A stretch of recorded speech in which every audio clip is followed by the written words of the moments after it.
May I move that he be acknowledged, Mr. President? May I ask for silence? We want to listen to the legend, Senator Maraming Lapid. salamat po, Mr. President. Kaliwanagan lang po, manifestation lang. Tungkol po yung nangyari kahapon at marami pong kumakalat sa social media na ako'y lumipat na sa majority. Hindi po totoo yan.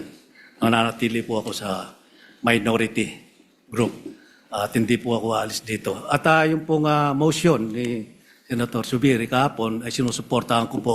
Hindi ko lang po ako nakapagsalita kahapon. Kala ko may botohan. Ngayon pala wala naman.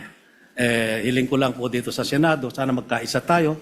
Iwasan ang bangayan. Ang dami-dami natin bisitang pari dito. Palakpakan po natin sila. Para ipagdasal niyo po kami na magkaisa na kami para maibalik ang dangal ng Senado. Maraming salamat po. Your manifestation is noted. And wala ka man sa majority, Senator Lito Lapid, nandiyan ka parate sa puso namin.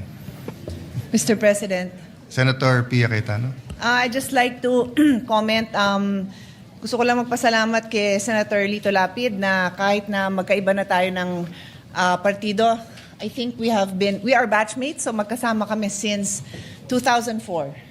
So majority, minority, buwan-buwan nagpapadala pa rin siya sa akin ng Maha Blanca at Suman. Maraming salamat po. Gusto ko kasi malaman mo na mahal kita.